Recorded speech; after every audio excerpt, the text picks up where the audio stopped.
Hello, എല്ലാവർക്കും നമസ്കാരം. ഇന്ന് ഞാനൊരു ചിക്കൻ പക്കാവടയുടെ റെസിപ്പിയുമായിട്ടാണ് വന്നിരിക്കുന്നത്. അപ്പം അതിന് മുന്നേ ആദ്യമായി എൻ്റെ ചാനൽ കാണുന്ന ആരെങ്കിലും ഉണ്ടെങ്കിൽ പ്ലീസ് ഒന്ന് സബ്സ്ക്രൈബ് ചെയ്യണേ. സബ്സ്ക്രൈബ് ചെയ്യുമ്പോൾ തൊട്ടടുത്ത് കാണുന്ന ബെല്ലൈക്കണും കൂടെ ഒന്ന് ക്ലിക്ക് ചെയ്ത് അതിലെ ഓൾ എന്ന ഓപ്ഷൻ ഒന്ന് എനേബിൾ ചെയ്തിടണേ. അപ്പോഴേ ഞാനിടുന്ന എല്ലാ വീഡിയോസിൻ്റെ നോട്ടിഫിക്കേഷൻ നിങ്ങൾക്ക് ലഭിക്കുകയുള്ളൂ. ഇനി നമുക്ക് ആദ്യം ഈ ചിക്കൻ ഒന്ന് മാരിനേറ്റ് ചെയ്ത് വെക്കണം. ഇതിനായിട്ട് ഞാൻ ഇതിലേക്ക് 1 table spoon ginger garlic paste ഇട്ട് കൊടുക്കുന്നുണ്ട്. ഇനി ഇതിലേക്ക് ഞാൻ 2 പച്ചമുളക് പൊടിയായി അരിഞ്ഞത് ചേർത്ത് കൊടുക്കുന്നുണ്ട്. ഇനി നമുക്കിതിലേക്ക് പൊടികളൊക്കെ ആഡ് ചെയ്ത് കൊടുക്കാം. 1/4 ടീസ്പൂൺ മഞ്ഞൾപ്പൊടി, 2 ടേബിൾ സ്പൂൺ പിരിയൻ മുളക് പൊടി, 1/2 teaspoon garam masala powder, 1/4 teaspoon പെരിഞ്ജീരകത്തിൻ്റെ പൊടി. ഇനി ഞാൻ ഇതിലേക്ക് കുറച്ച് കായത്തിൻ്റെ പൊടി കൂടി ചേർത്ത് കൊടുക്കുന്നുണ്ട്. നമ്മൾ ചിക്കൻ പക്കാവടയല്ലേ ചെയ്യുന്നത്, അതുകൊണ്ട് കുറച്ച് കായത്തിൻ്റെ പൊടി കൂടി ചേർത്ത് കൊടുക്കാം. ഇനി 2 ടേബിൾ സ്പൂൺ കടലമാവ് കൂടി ചേർത്ത് കൊടുക്കാം. 1 ടേബിൾ സ്പൂൺ അരിപ്പൊടി കൂടി ചേർത്ത് കൊടുക്കാം. ഇനി ഉപ്പ് ആവശ്യത്തിന് ചേർത്ത് കൊടുക്കാം.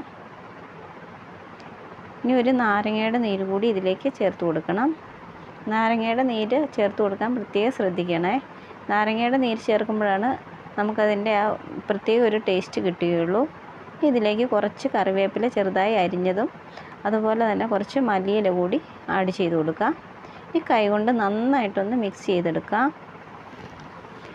കുറച്ച് വെള്ളം കൂടെ ചേർത്തിട്ട് നന്നായിട്ടൊന്ന് മിക്സ് ചെയ്തെടുക്കാം.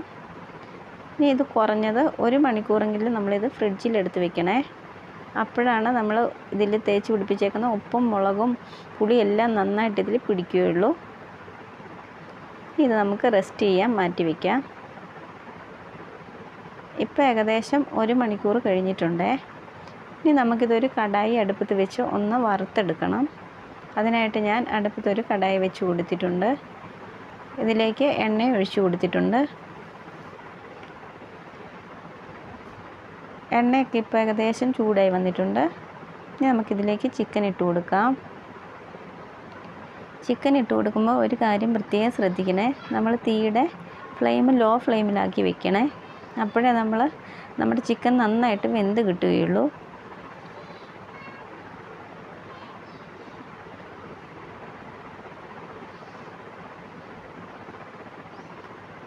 അപ്പോൾ കളറൊക്കെ മാറി വന്ന് തുടങ്ങിയിട്ടുണ്ട്. ഇനി നമുക്കിത് ഇടയ്ക്കൊന്ന് തിരിച്ച് മറിച്ചും ഒക്കെ ഇട്ട് കൊടുക്കാം.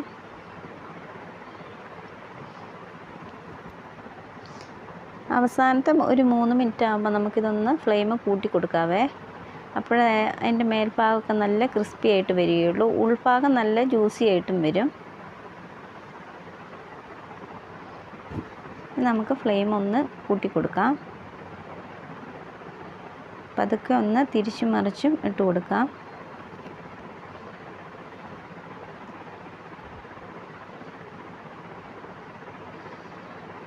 ഇപ്പോൾ ഏകദേശം നമ്മുടെ പക്കാവട ആയിട്ടുണ്ട്. ഇനി ഇത് നമുക്കൊരു പാത്രത്തിലേക്ക് കോരിയെടുക്കാം.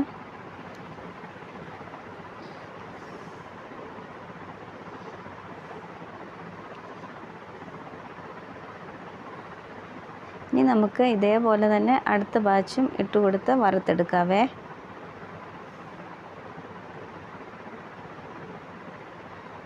അപ്പോൾ ഇത് നമുക്ക് വൈകുന്നേരം ഒരു 4 മണിക്ക് നല്ല ചൂട് ചായയുടെ കൂടെ, കട്ടൻ ചായയുടെ കൂടെ, കട്ടൻ കാപ്പിയുടെ കൂടെയൊക്കെ കുടിക്കാൻ നല്ലതാണ്.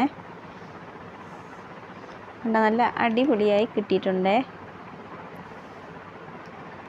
അപ്പം നിങ്ങൾക്ക് ഈ വീഡിയോ ഇഷ്ടപ്പെട്ടിട്ടുണ്ടെങ്കിൽ ഒന്ന് ലൈക്ക് ചെയ്യാനും അതുപോലെ ഷെയർ ചെയ്യാനും സബ്സ്ക്രൈബ് ചെയ്യാനും മറക്കരുത്. സബ്സ്ക്രൈബ് ചെയ്യുമ്പോൾ തൊട്ടടുത്ത് കാണുന്ന ബെല്ലൈക്കണും കൂടെ ഒന്ന് ക്ലിക്ക് ചെയ്ത് അതിലെ ഓൾ എന്ന ഓപ്ഷൻ ഒന്ന് എനേബിൾ ചെയ്തിടണേ. അപ്പോഴേ ഞാനിടുന്ന എല്ലാ വീഡിയോസിൻ്റെ നോട്ടിഫിക്കേഷൻ നിങ്ങൾക്ക് ലഭിക്കുകയുള്ളൂ. മറ്റൊരു വീഡിയോയുമായി കാണുന്നവരെ ബൈ ബൈ.